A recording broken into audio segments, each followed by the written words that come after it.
Hello, welcome to Talking the Secret Doctrine. My name is Dr. Don Franklin Shepherd, and today we will be continuing our study of the third part of the first volume of H.P. Blavatsky's The Secret Doctrine, in particular from pages 542 to 545. Once again, we will be using H.P. Blavatsky's The Secret Doctrine, published by Theosophical University Press, located out at Pasadena, California. I want to start on page 542 and see what H.P. Blavatsky has to say as she discusses the atomic world. On these pages, what she's really doing is she's stepped all the way down from the 10th layer of the cosmos, down to the first, down to this atomic world, and in these passages, she's working her way back up. Everything's replicating itself from the 10th layer to the 9th layer to the 8th layer to the 7th layer and so forth. And she wants to get across the maximum as above, so below. So let's see what she has to say. In the second paragraph, she writes, "It is said in a work on geology that it is the dream of science that all the recognized chemical elements will one day be found but modifications of a single material element." So here H.P. Blavatsky is dealing with the notion of substance, but we have to realize that substance, for Blavatsky, has a consciousness aspect to it. For example, if we're looking at the 7th layer of the mundane egg, we're looking at Swabhavat. Swabhavat can be spoken of as an element, but an element does not necessarily only mean the material side of something, because the aspect of it, the consciousness part of it, is intertwined. Swabhavat being spirit and matter. If we go up a notch and we go up to the third logos, we see the same situation. That is, we can look at this central point of light in terms of its substance, of it as substance. And yet there's a consciousness side to this substance.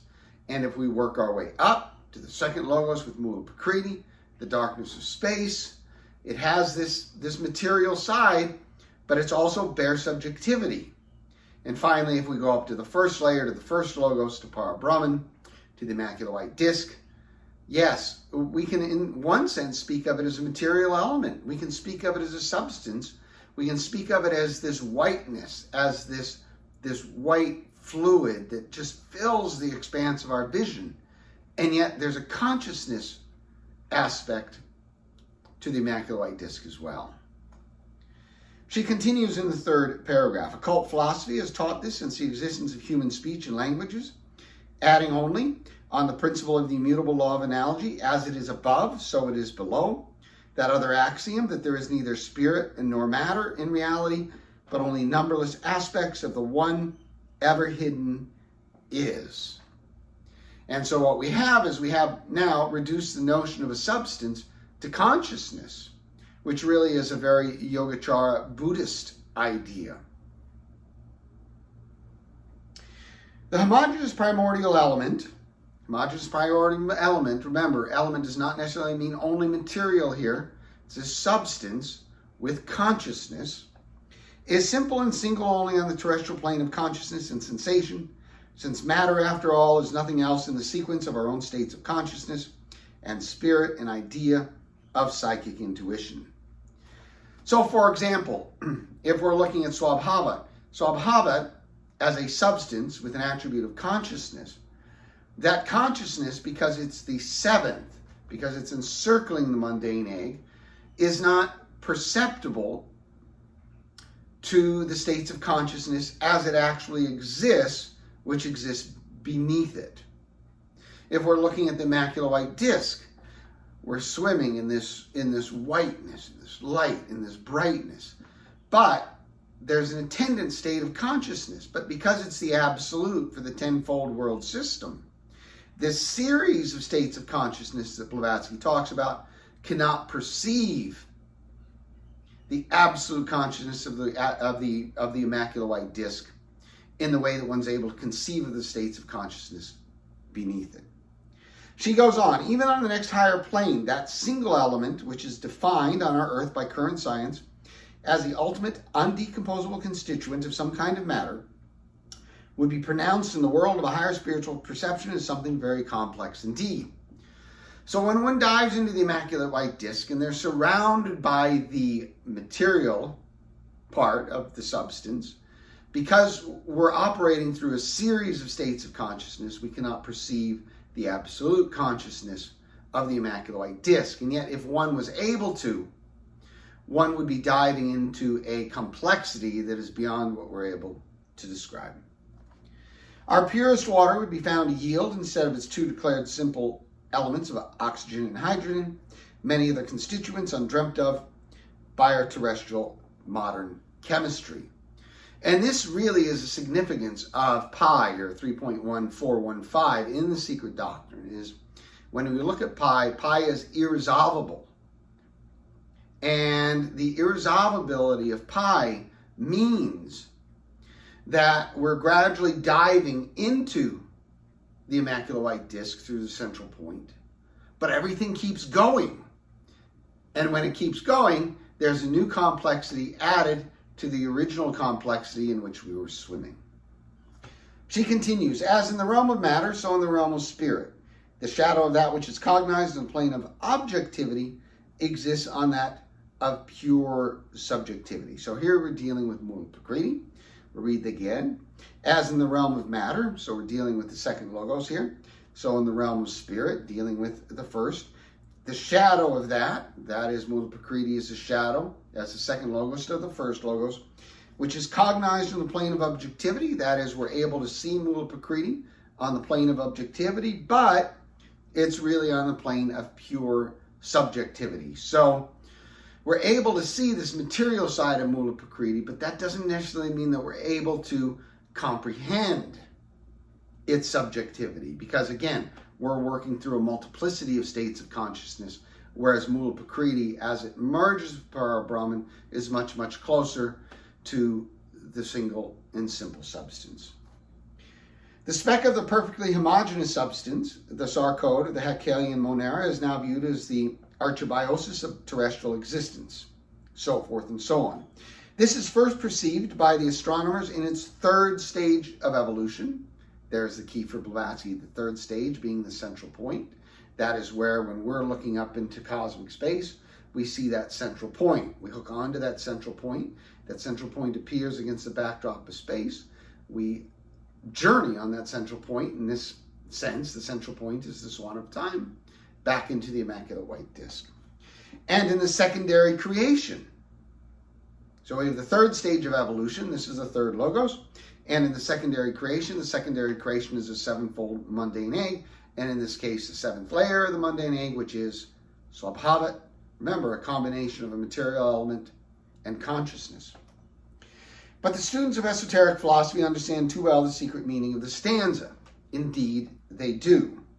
And she writes, Brahma here is the third logos, has essentially the aspect of Prakriti. So Brahma being the consciousness side of the cosmos, and Prakriti being the matter side, both of them are the third logos, both evolved and unevolved. So Prakriti is the third logos, is unevolved. When it evolves, it then moves through the 7 layers of the mundane egg, forming the matter side in those 7 layers. She continues, spirit, O twice born initiate, is the leading aspect of Brahma. So the third logos, we have that central point. That central point is this speck of fire, this speck of brilliance. And we can call that its substance. We can call that its material element. But, as she says here, spirit is the aspect of Brahma. So that central point has a state of consciousness which pertains to the third layer of evolution going downwards. She continues, the next is a twofold aspect of Prakriti and Purusha, both evolved and unevolved, and time is the last. So here's how we know the time relates to the third logos, because she tells us. Anu is one of the names of Brahma, as distinct from Brahm, neuter, and it means atom. So the third logos, the central point, is Anu. And she continues to say that it's the most atomic of the atomic, the immutable and imperishable. It's a beautiful passage. She continues on 543. There at the very bottom of 542, going on to the top of 543. Surely then the elements now known to us as they are understood and defined at present, are not, nor can they be, the primordial elements. Well, of course not, because the primordial elements are referring to the three logoi. Those were formed from the curds of the cold radiant mother, second logos, and the fire seed, third logos, of the hot father, first logos, who are one.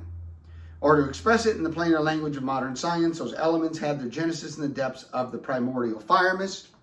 It's a primordial fire mist because as that third logos comes out of the immaculate disk, it spins, and in that spinning, we have all of these other specks of light evolving and shooting out with it. It's a marvelous picture. It's a marvelous vision, really. So this fire mist, that is the origins of the nebula that ultimately create the various types of suns, our solar sun, and the basis of our planetary system. Turning to 543 in the third paragraph, let's go ahead and see what she writes there. Meanwhile, the occultist goes further, as has been shown in the commentaries in the 7 stanzas. Hence, he can hardly hope for any help or recognition from science, which will reject both his aniyasam, the absolutely spiritual atom, that is the third logos, and his Manasaputras, mind-born men. The reference here with his absolutely spiritual atom, the third logos, is the idea of this immaculate white disk, the idea of the whiteness, the stretching, the expanse of the immaculate white disk, which is the source of the third logos. Manasaputras are not necessarily all that different. They're reflective of it. Cloud-like, nebula-like, white-like.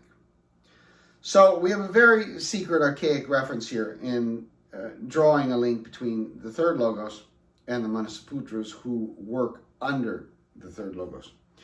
By resolving the single material element into one absolute, irresolvable element, spirit, that is, we're not going to easily analyze this spirit, especially because we're referring to the immaculate white disk. We're referring to an absolute state of consciousness that's beyond the series of states of consciousness trying to perceive it. So it's referred to as irresolvable, or root matter, thus placing it once outside the reach and province of physical philosophy. He has, of course, but little in common with the orthodox men of science. Finally, there at the very bottom of 543, in the last paragraph, she writes, nevertheless, once that science admits, if not the actual existence, at any rate the possibility of the existence of a universe with its numberless forms, conditions, and aspects built out of a single substance, it has to go further. Unless it also admits the possibility of one element, or the one life of the occultist. It will have to hang up that single substance, especially if limited to only the solar nebula, like the coffin of Mahomet in midair, though minus the attractive magnet that sustains that coffin. So one element can be viewed in different ways. It can be viewed simply as states of consciousness, top to bottom. It can be viewed as spirit matter. There's different ways that H.P. Blavatsky can write about the one element. Finally, on 545, I want to close with this second paragraph where H.P. Blavatsky deals with these subjects once again. That which is the unevolved cause is emphatically called by the most eminent sages pradhana. Pradhana, original base. This is the second logos. This is corresponding to perhaps the lower layers of Mula Prakriti, which is a subtle Prakriti. That is, it's more subtle than the third logos. That which is eternal and which at once is and is not a mere process.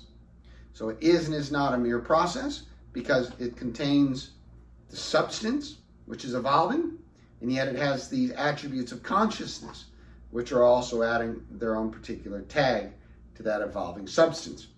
That which in modern phraseology is respectively referred to as spirit and matter is one in eternity as a perpetual cause, and it is neither spirit nor matter, but it, rendered in Sanskrit, tat, all that is, was, or will be, all that the imagination of man is capable of conceiving. Really, just remarkable what H.P. Blavatsky has written here. It truly presents food for thought. Thank you so much. Have a good day.